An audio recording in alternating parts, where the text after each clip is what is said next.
Hey, welcome to the Happy Rant podcast. I am Ted Cluck, joined as always in studio by my good friends, my partners in radio, my partners in the coffee business, Barnabas Piper and Ron Martin. Boys, we have some exciting breaking news related to our next live program that we need to share with our audience. Lots of negotiations, lots of high-level business meetings taking place between Ronald and the other hipsters who run the Sojourn Church Planting Network. And after lots of high-level meetings, we have a location and a date for our next live show. Ron, tell us about Sojourn Midtown. I love that the word Midtown is a invention of the last 10 or 15 years, used to describe that part of a city which is neither downtown nor the suburbs. Hipsters have reclaimed that word. They call it Midtown now. I couldn't be happier. Tell us about the venue, baby. Yeah, so maybe that's where they got the phrasing. I have no idea. I know that I've been to a few events there and a few conferences there, and Sojourn Midtown is indeed just a fantastic location for the new live show, for the next live show. Basically, an old converted, almost like a cathedral in some ways, in terms of its sort of the look and the feel and the architecture. And it's a really amazing venue. And in another 5 years, it'll be a brewery. Absolutely. But until then, I think it already is. Upstairs is where they do the brewery. Right, exactly. Yeah. So this show is going to be awesome. Yeah, it's amazing. So there's going to be a lot of atmosphere. And again, it almost brings us back to the first Live in Louisville show we did in the small sanctuary with the John Calvin bust. So there's good. There's that kind of far-reaching history that we are going to be face to face with, and of course our audience will be. Well, baby, you've already conferenced extensively there, so this is like a home game. It's like going. I mean, it's like home. Yeah, it's like going home. Absolutely. Home turf. Pipe. What's our date for this thing?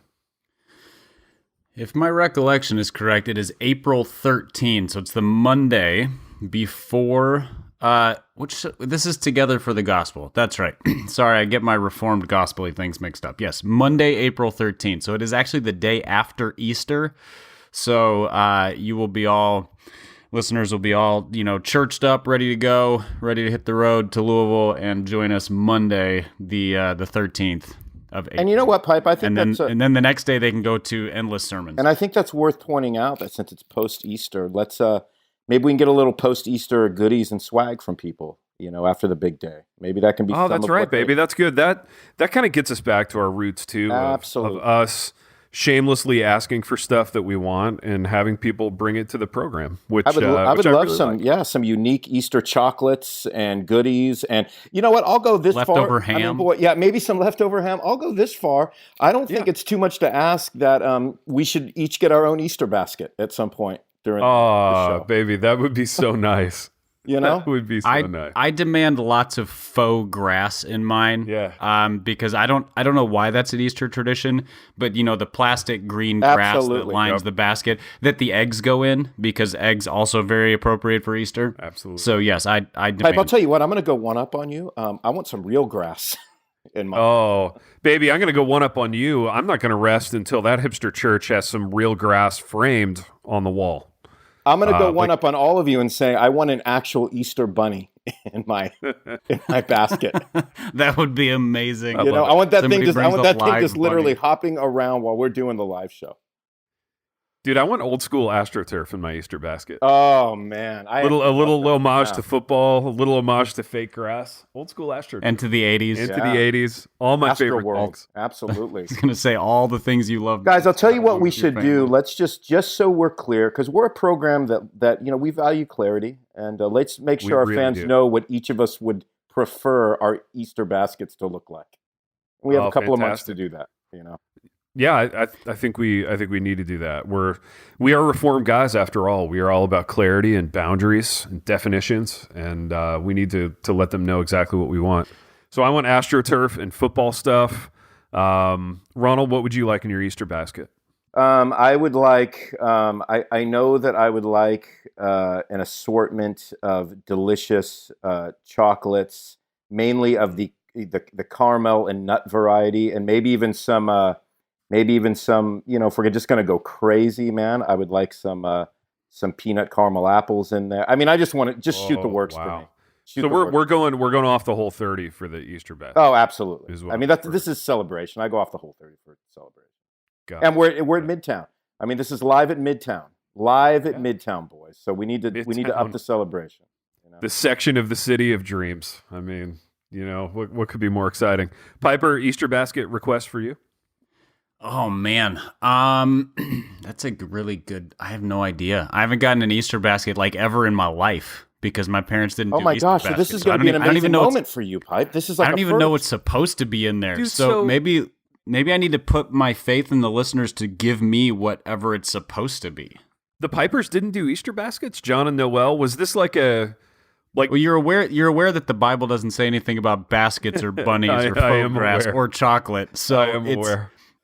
They didn't find a place in the hierarchy of celebration needs at the Piper house. Now, was this like de jour? Was it written down, or was this just de facto like we don't do this? Or was there a big speech about it? No speeches. I mean, Easter celebration was the same as like acknowledgement of Santa Claus. Like, why do you acknowledge a thing that's pretend? And it just never happened. There was just no. I love it. I don't remember ever having a conversation about it. I love it. Well, Piper, this is going to be an Easter to remember for you, and that we're gonna make up for lots of years of childhood for you, and provide you a lovely Easter basket, in addition to all the lovely Redbud coffee that we'll be enjoying. And Piper, if that was in my Easter basket, I wouldn't complain because it's really good coffee. It's such good coffee, dude. I've been enjoying it so much, and I want to hear your best work promo wise on that. But before we do, I want to promo a little Barnabas Piper thing.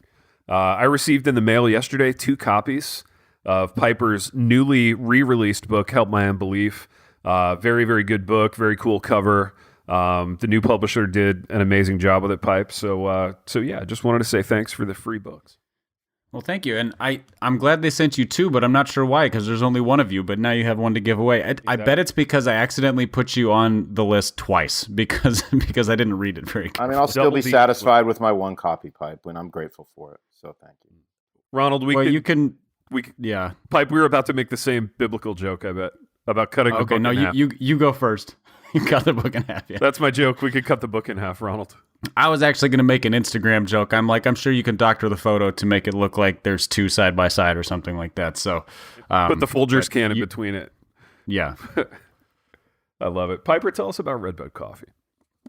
Yeah, Redbud Coffee is our new partnership with the Happy Rant. So if you go to redbudcoffee.com, pretty easy to remember, you can see all their roasts. I think they have 6 or 7 roasts available right now. I spent the morning today enjoying their Ethiopian roast, I think it is. And it's sort of a light to medium bodied one. It's really, really good. It is a small coffee roastery based in, I think it's smack dab in the middle of Illinois. So very middle America for us today. And it's family owned. It is I think it's 2 brothers and a dad and an uncle who do the majority of the business along with their employees. And then to make matters better, on top of really good coffee, they donate a portion of every purchase to an organization that works with victims of sex trafficking. So it's sort of a double partnership for us. So we get to support a great coffee company who is in turn supporting a great ministry. And for you listeners, if you use the code HAPPYRANT at checkout, you will get 10% off your purchase. So whether you buy 1 bag or 6 bags or whatever, 10% off of that. Use the code HAPPYRANT at checkout and enjoy some Redbud coffee as soon as you possibly can. Piper, very good as always. Incredible promo work. And boys, something came up on our last episode that I think kind of like triggered the imagination of all 3 of us, which is why we're going to take a deep dive into it today. Today is going to be the Bravery episode of the Happy Rant. So if you're curious about Bravery, if you have questions about Bravery, I have done what amounts to really the biggest amount of show prep I've ever done for this program. It was remarkable, Big T. It was well done. Thank you, baby. Thank you so much. Yeah. I mean, are you feeling okay? Clear, are you exhausted? How are you doing mentally after that? Baby, I'm a little spent. I'm a little kind of tapped out, but I'm going to try to be a pro and pull it together and do the show. Soldier on. Yeah, baby. Soldier on bravely. I'm gonna wade into this topic after having written what amounts to just one medium-sized text about it. So that was the extent of the show prep. But no, this whole idea of our culture kind of yells and screams about bravery all the time, and we call things brave, but it really got the three of us thinking about what is actually brave, who's allowed to be brave. We do make jokes from time to time on the podcast about being that we're middle-aged white Christian men, we're not allowed to be brave, which is a joke that we make, and it's a kind of ironic thing that we say, but I really want to suss that out today, and I want to lean into it and talk about why, and get maybe a working definition of bravery. So can we start there, boys? You think? It's 2020, it's a new year. We've kind of seen the landscape here for a while. So Pipe, what's our working definition of bravery? Well, I have a question for clarity before we try to work this out. Is this a definition of bravery as it is commonly used, or what we think it actually is? Why don't we do both? I think that would be helpful. Because I think they're very different things. I think they're exceedingly different things. I couldn't agree more. So my best effort at bravery in terms of how it is commonly used is basically stating something that you believe that some portion of the population disagrees with, but your friends all agree with. Okay. Yep. So in a sense, you're saying there's nothing on the line in terms of there's really nothing at stake for you. You will receive criticism from strangers, possibly, depending on how many followers you have on social media. But you'll be celebrated by the people everybody who surrounds you all the time will be in your corner when you say this brave thing. Yeah. Now, is there a sliding scale of how satisfying that is over time? Let's say you've done that particular thing a handful of times in a week or a month. Does it get less satisfying after you do it a lot? I would think that it would. See, it's very hard for me to say because since that's not a definition of bravery that I think is terribly brave, it's hard for me to imagine it being satisfying at all. Yeah. It's if you boldly declare that the planet is getting warmer, or that you have a strong opinion about politics, or something about gender or sexuality, and everybody who applauds you, I don't know, it doesn't seem terribly satisfying. That just seems sort of like tweeting. Yeah. You said an opinion. Good job. So I have to imagine there is sort of a law of diminishing returns, which probably is why bravery has also gravitated towards crazy. It's now braver to say more audaciously either inane or insane things. Yeah. And then be celebrated by all the people who know you. Yeah. No, I agree. I think you're definitely onto something. And now what about an earnest or actual definition of bravery? Ronnie, I leave earnest and actual to you. Oh boy, I appreciate that. I would say, I would say the actual way we would think of it, or maybe should think of it, is a willingness to behave courageously in the face of adversity. Yeah. That's just what came to mind. No, that's really good, baby. Which means there is something on the line. Yes. And it might be actually terrifying to do. Absolutely, which hence the word bravery. There's a willingness there to put your neck out.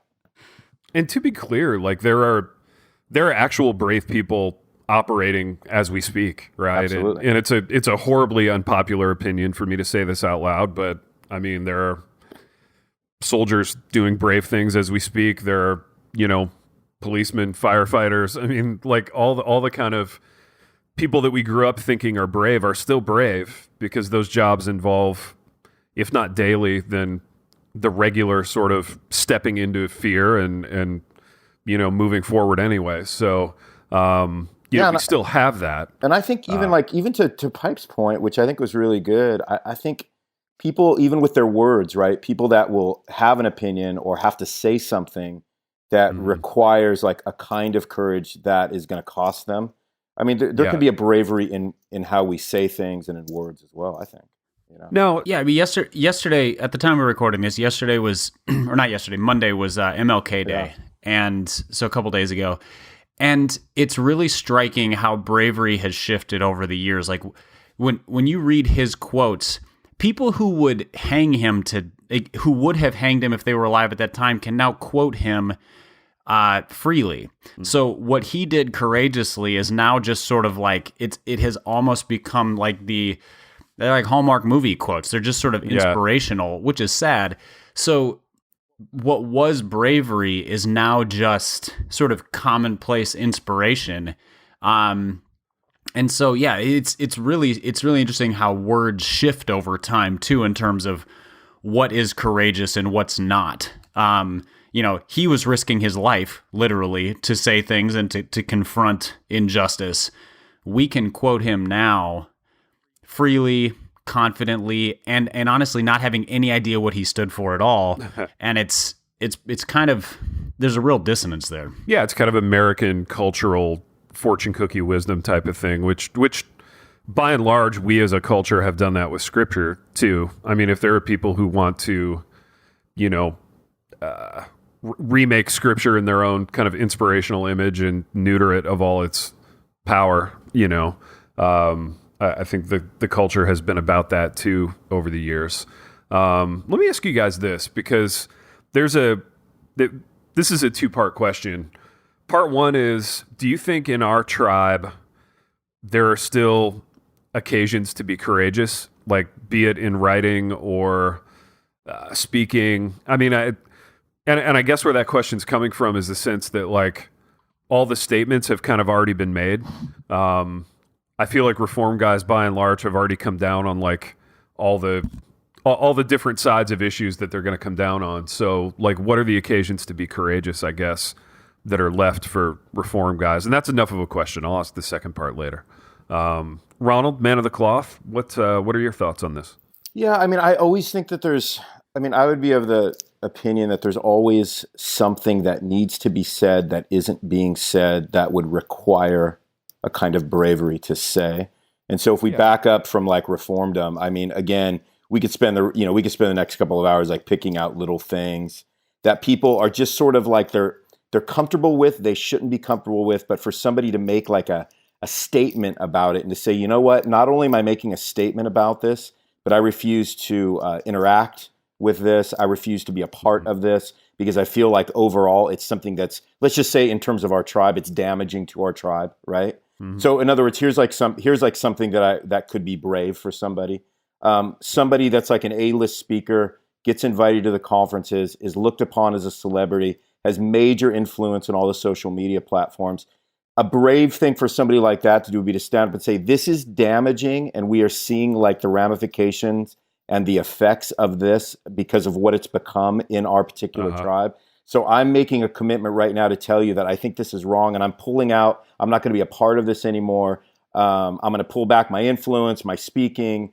That could be something that was brave because basically they would be making a statement that would be condemning in some ways, but then also sticking their neck out saying, and by the way, I'm not just saying it, I'm going to live this thing out. And I think that's just one tiny example. Maybe you guys even disagree with that, but that would be one example that I think somebody could throw out there tribally that would be a brave position to take. And to be clear, that will absolutely never happen. But we did. Francis Chan did it, which leads me to the monkey wrench I was about to throw into this thing, which is that I don't know how to be brave with a statement today because everything can be posturing. Mm-hmm. Yes, that's right. So since all the private stuff is public now, to withdraw from the public eye is brand building if you want it to be. Sure. So you're gaining something personal from doing something quote unquote risky potentially. And that is not a statement about Francis Chan. I have no idea what his motives were. I'm assuming they were good. But just to say that it's no matter where you swing on the pendulum, it can be an image thing, a brand thing. Well, and what's sad is that I think we're always doing the persona calculus on that stuff in our heads before we make any kind of a statement one way or the other. And it's I would love to live in a world in which I don't do that or people don't do that, but. Yeah, well, I mean, we can't help where the chips. So if somebody's brave, the chips are always going to fall someplace given the act of bravery, right? So if somebody is sincere in what they do in terms of how they're trying to live or act out their, whatever they're asserting in terms of their bravery, I mean, the chips are going to fall where they fall. And so if somebody, so going back to my example, if somebody does that and then their celebrity increases, but they have detached themselves from it, then they're still living out, they're still living out, a willful, courageous. Well, and maybe bravery. And I agree, baby, that would be courageous in our context, and it's a really good example. And maybe the actual courage in that would come in just saying no to a whole bunch of stuff and not making any statements. Like, not coming out and saying, hey, world, I'm not doing Together for the Gospel this year because I want to focus on my church ministry. Rather, you just say no to Together for the Gospel. You say no when your agent brings you new book opportunities, and you do just focus on your church ministry. It would just be like a whatever happened to him kind of thing. It would, but and I think that would be okay, right? I mean, that would be good. It would be courageous in the sense that you would count the cost with your wife, with the elders at your church, and go, this is an investment I really need to make in like the actual people in my actual life, rather than like the faux people in my Twitter life or my conference attending life or whatever. Yeah, if that was like it's a convictional thing, I think. So bravery always has to be a convictional thing. So for that person, if that's what they felt like God was leading them into, it would be an act of bravery for them. But it would also make other people think, hold on, like, how does that cause me now to like reflect and think on what I'm doing if I'm in a similar position? Yeah. I don't know. For sure. No, totally. And I think Piper's point is amazing in the sense that, and I want to ask you guys this. We're all roughly the same age. Pipe's a little bit younger, but do you remember a time in your life or like your parents' lives or whatever where stuff got done and decisions got made, especially professionally, without like persona and brand calculus being a part of the equation? Pipe, you've got the most famous dad among the three of us, / the only famous dad. Well, listeners, let me tee up an episode we did in December when I interviewed Ted about their dads, and they may not be famous, but it was awesome to hear about them, so you should go back and listen to that if you didn't. Now, to answer your question, it has been really striking over the course of the last like 20, 25 years to watch how people perceive the decisions that my dad makes. I bet. So as far as I can tell, and how he has had to calculate how people perceive, which is not so much persona as it is just the recognition of criticism or the recognition of influence because of numbers, those kinds of things. So my dad early on, and this is public, so this isn't, I'm not, there's no great reveal here.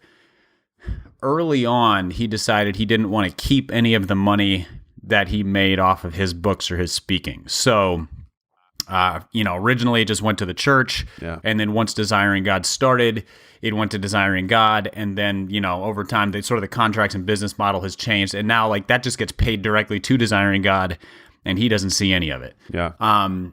And that's a thing that he just did quietly. And I don't think I knew about that till I was heading off to college. And that's because we were filling out FAFSA forms together. And so he was kind of explaining how his income looked one way when in reality it was something else because, the money was in his name but was all kind of passed along and whatever else.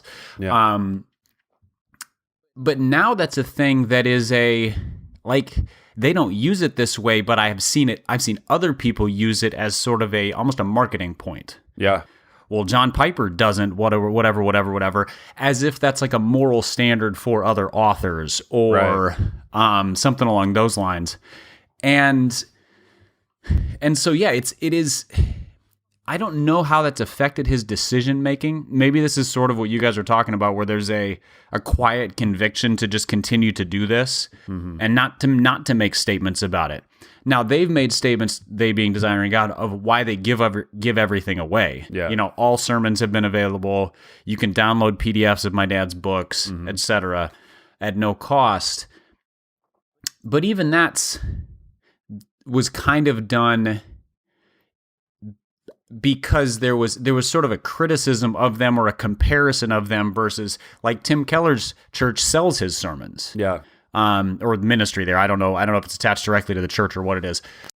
And so people are like, well, he does it this way and he does it this way. So there's, there kind of had to be a statement made, but just the difference between you are capable to do something of conviction in private versus when you do something of conviction, you then have to publicize your reasons for it. You have to face either criticism or praise for it. Like, my dad's gotten more praise than criticism for how he handles that. Yeah.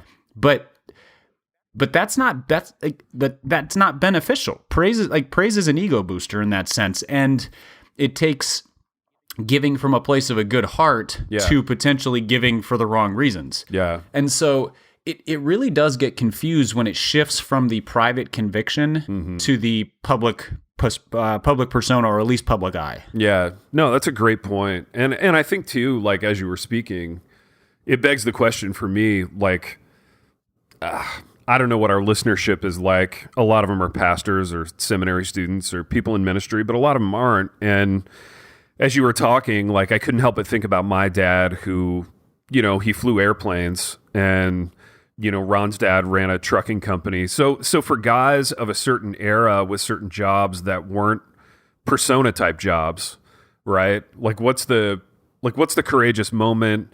Maybe in a 2020 context, they were letting everybody know their political convictions or whatever, but they certainly weren't in, 1993. I'm guessing there were a lot of kind of quiet opportunities for our dads to be courageous that the world didn't know about because persona stuff wasn't a part of the decision-making process back then, and especially for guys in a certain field. It leads me to believe, so thinking about guys like your dads, or the way it was for my dad prior to internet fame, that a lot of bravery today is doing the same things that have always been brave. So something that requires courage, something that risks a personal cost, something that is right even in the face of adversity, and absolutely not seeking applause for it. Yeah. So the idea that you will do the brave thing and nobody besides God will ever know. Yeah. Whether that's something ethical at work, which is a decision I'm sure both your dads had to make it probably 1,000 times. What's the ethical decision? Yep. When there's a way to earn more, steal more, whatever. Mm-hmm. We had Rosaria Butterfield speak at our church. So she's an author and speaker, but she wrote a book called The Gospel Comes with a House Key, which is about hospitality. Mm-hmm. And, and as she shared stories of hospitality and kind of how it started with just their family's conviction to be a good neighbor to a man across the street who was reclusive and difficult and ultimately turned out to be a meth dealer. Mm-hmm. And there's, it's kind of a whole blow up. But there was just a quiet convictional privacy to it that we're going to love our neighbor because we want to love our neighbor because that's right. Yeah. And I heard that and I thought that's bravery in a sense, because there's a personal cost of time and money, and they don't really know the guy that well. It could be risky. Sure.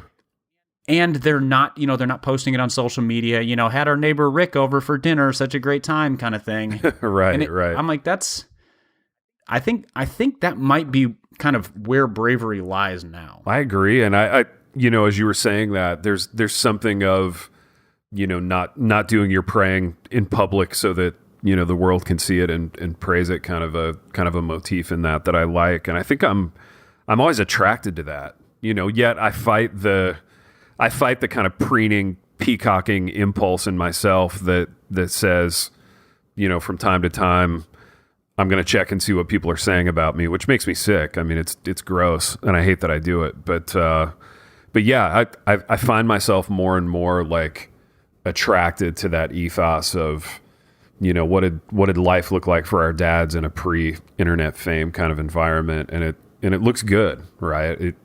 I feel like it would feel good to make choices based more on conviction than on how is this going to play, right? How am I going to look? Which is just where we're at.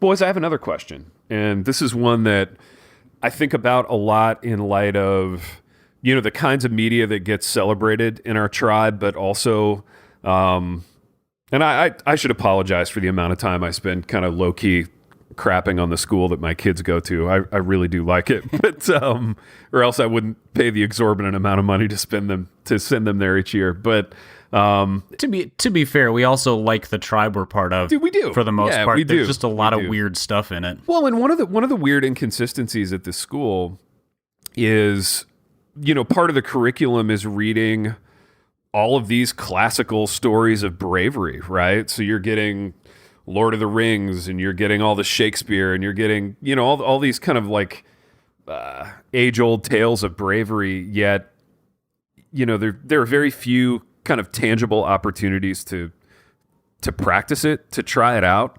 to be brave, especially as, more and more we're kind of circling up the wagons even tighter and just trying to sort of move our kids through life without any opportunity for sanctification.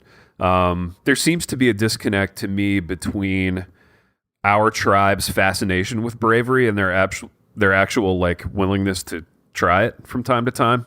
What do you make of that, Ronald? Oh, man. I don't know. Good radio. good radio. I realize it's... Big T, rephrase the question a little bit. Give me another angle on it. So I guess the question is, and this is me doing my like straw man thing that I've done on here before, but like, so your Reformed dude, gets home from work, drops his, $700 leather bag onto the floor, flops down in his study, whips out the Winston Churchill biography or the like General George Patton biography, and and these are guys who, by and large, aren't going to be leading anyone anywhere, right? They're never going to lead Great Britain into battle against like a fascist dictator. They're not leading, and in fact, their lives, by and large, should be about like service and humility, and but yet are there's you saying this that pastoral life isn't like what Winston Churchill did, Big T? Is that what maybe, you're trying to? Is that what you're aiming at with pastors. Yeah, I'm not sure their lives are a lot like Winston Churchill. It's not like leading troops against communist regimes and like exactly. I don't know, Nazi regimes and maybe the polity of your church is structured to look a whole lot like the British Parliament during the time of Winston Churchill. Yeah, they look at me like, hey, that's not a pastor, that's a prime minister, and he's leading us against. You guys do that thing where you put on like powdered wigs and shout at each other, and everybody gets really inspired. Absolutely, man. Right. He refers to all of his other fellow leaders as the right honorable gentleman. Exactly. Absolutely. Oh, I love it. I love it.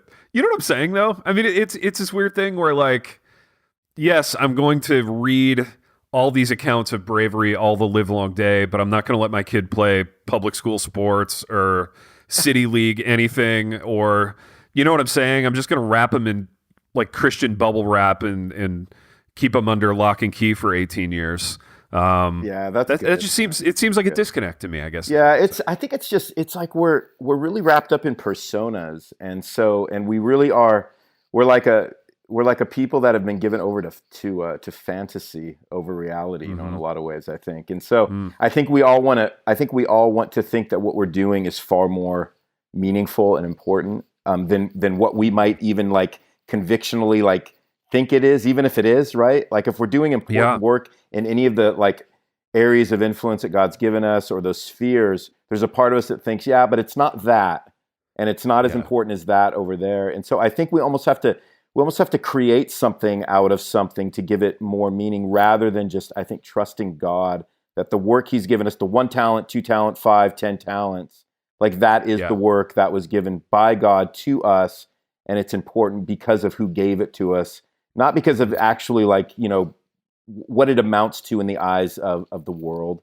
And so I think we just struggle with that. So then when we get, when our commentaries are Winston Churchill biographies, on Sundays, and we're those guys, it's like, I think we're trying to draw something from something, again, that goes back to just wanting to create a persona that doesn't need to be created, because technically speaking, I mean, allegedly speaking, as Reformed folk, we believe in this thing called God's sovereignty, and He's over everything, and He's purposed everything, and we should be content and happy with the place that He's put us, with the purpose He's given us. And so we get screwed up about that. So we get as jacked up as everybody else does about those things. But we have, I think what you're saying though, Big T, is we have ways of trying to like kind of walk around that or adopt other things that make it something it isn't, right? Yeah, no, that's a phenomenal point. And I think we just romanticize things. Exactly. Like when my dad was flying freight to Detroit, he wasn't pretending he was in Top Gun. But He didn't nickname himself Maverick. I mean, he didn't nickname himself Maverick and call the other guy Maverick Iceman, Cluck. on the radio. Yeah, Maverick Cluck, which was going to be the name of my first kid. But we went a different direction. You pivoted the last minute. Thanks, pivoted. Double K. You saved him. Exactly. Iceman Cluck? I like that too. Piper, you were going to make a salient point before I hijacked. Well, I don't know how salient it is. I hope so. I think this matches or pairs well with what Ron was just saying in terms of the whole the persona thing. And at the risk of beating a dead horse, I feel like nothing brave happens on the internet. Mm. And so the fact that so much of our, just as we've had this conversation, I keep thinking about what does it look like as a Christian person to be brave. And I can't think of a single really brave thing that you do on the internet. It doesn't matter what article you write, what stance you take, like there's just minimal cost to it. Yeah. The brave things only happen in person, like the really truly brave things, whether it's neighborliness or evangelism or helping somebody in need. Like yes, you will take criticism on the internet, but if you turn it off, the criticism goes away. Mm-hmm. It just like, oh, look, I left social media. All the critics disappeared. Yeah. And so I think that's a big part of where we go wrong. So thinking about the Reformed guy who loves the biographies, that transfers into public platform bravery, which isn't brave at all. Yeah. Really. Whereas those things, if there's an interaction with a neighbor, or you have to make risky decisions about what schools to put your kids in or how to raise them, or marriage is difficult or whatever, like those are the places where you make the decisions that are or are not actually brave in a relational context. And so, yeah, I think part of the problem that we have with defining bravery is that we've just shifted everything to what does it look like publicly, which then undermines everything that's actually brave. Well, here's my question for you boys, and that's a great point, Pipe. My question is this. I mean, do we need to look at bravery in the same way that like we would look at something like a miracle, where like how we define it in and of itself is that it's not normative. Bravery in and of itself is something that has to come at moments that require it, which aren't going to be every time we like click on social media and type something to like, get us likes or get into arguments. I mean, so like if you look at your own life, I mean, is there anything you've done in your own life that's brave or that you can see in the future that's going to require bravery? And maybe you do and maybe you don't, but if you do, it's not going to be something that happens like on a regular basis, right? I mean, the very definition of itself means I have to, like, there's going to be those moments that's going to require me to have willful, courageous behavior because I'm facing some kind of adversity that requires it. But that doesn't happen. We don't get to like manufacture that, number one, to Piper's point. And then number two, it's not normative. It's not something that happens all the time. And so how do we suss that out even in our own lives? Like, do you guys see something is there a moment in your life that you would say that was bravery, or even a moment in the future where you can say that's going to require bravery for me? Well, I think that's a really hard question to answer, because I think so much of what we've confused, we being, society, or maybe just Christian society as a whole, is we've decided that if you do something right, it is brave.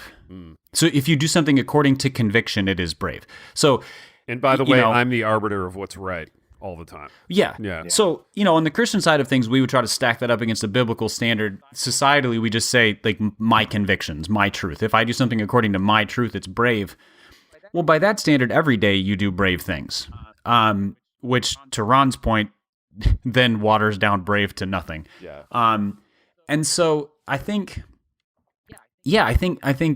if we want to define, like if we want to kind of recapture some definition of bravery and move it more towards the heroic, then it means you're doing something at great personal cost or risk, usually for the benefit of somebody else. Yeah.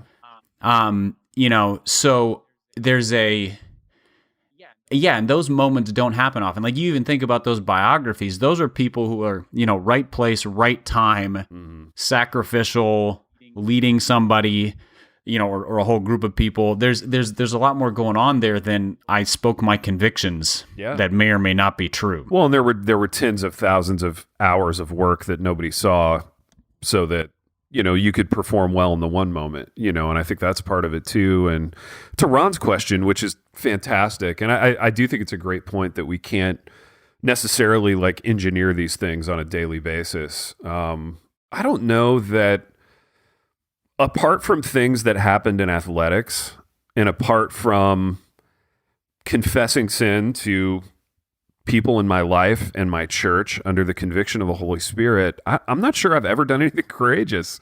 You know what I mean?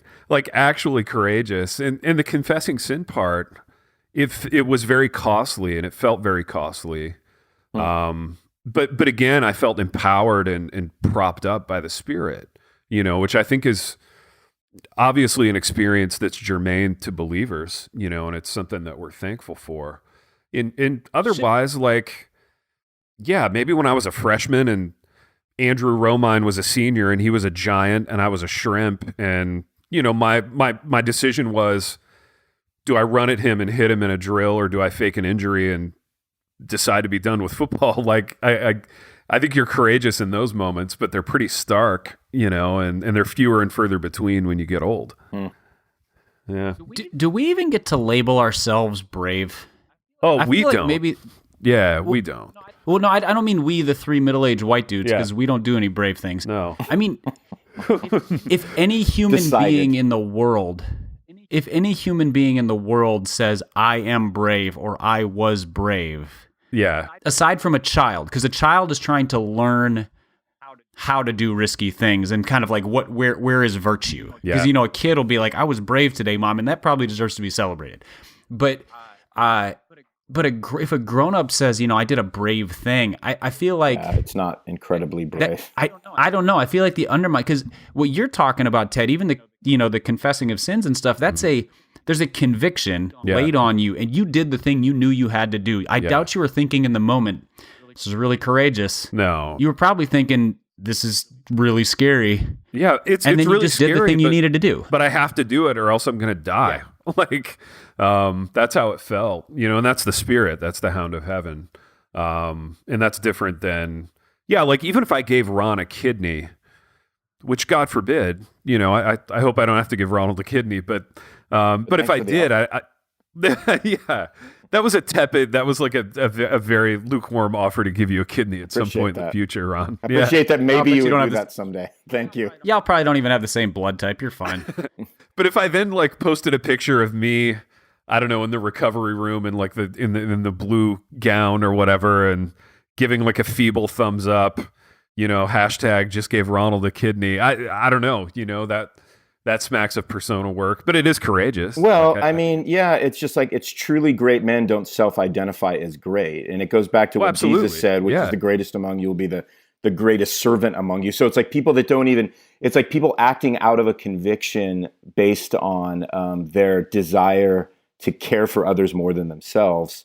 And whether they ever get any props for it or not, you're going to be brave, to make this kind of a statement, quote unquote, you're going to be brave in the eyes of God. You're going to be great in the eyes of God rather than men. So, I guess from a Christian perspective, bravery is something that it can't be sought after as much as you are just living out convictional Christian principles as a way to serve the Lord, serve others. And then someday maybe somebody will go, hey, by the way, that time that guy did that thing, that was a brave thing. And we should try to imitate and mimic that, because again, that would be part of the character of Christ that we all want to adopt and have grow inside of us. So, as Christians, certainly it can't be something that we're manufacturing, Yeah. It just can't be. No, amen, man, for sure. That's a good word, and probably a great word to end on, boys. Pipe, do you have anything more to add to the bravery discussion? No, I mean, I'm sure we could talk about this all day, but I like Ron's ending. Let's land it there. Man. Thanks, do too. boys. That was That's really nice. good. That's Yeah, baby. That was brave of you to say that. Thank you. I feel brave, but I don't. Oh wait, you said it was brave. I don't know if it is anymore. Oh, shoot. If you label something That wasn't brave, does it brave. undermine the That bravery? wasn't Here's what we'll do. Everyone fight about it on the internet, and that will solve it for sure. I got to stay silent. I'll just be there. You know what? We can all suss this out live at Midtown, and everybody can decide. Baby, live in Midtown with our Easter baskets. That's going to be big. amazing. That's going to be big. It's epic. Piper's first Easter. I can't wait. Baby's first. Baby's Easter. first Easter. Take pictures. Oh, it's going to be incredible. That'll be the subtitle of the live event, boys. Live at Midtown. Pipe's first Easter. That's epic, man. Oh, I love it. I love that. I love it. Always branding. We can't help Always. ourselves. Always. We're a product of our time, and Oh, we're so brave. we're brave men who are doing their branding and talking into microphones for an hour every week. But boys, we've done what we always do, in that we've wandered to and fro throughout these topics. And until next time. The Happy Rant is brought to you by Resonate Recordings. If you go to resonaterecordings.com, you can see the full range of services they offer. So if you're considering starting a podcast, they are the ones we recommend going with. Again, go to resonaterecordings.com to see their prices, to connect with them and ask any questions, and to see what they can do to help you launch, edit, master, and improve your podcast. Again, go to resonaterecordings.com to see what they can do to help you launch and improve your podcast.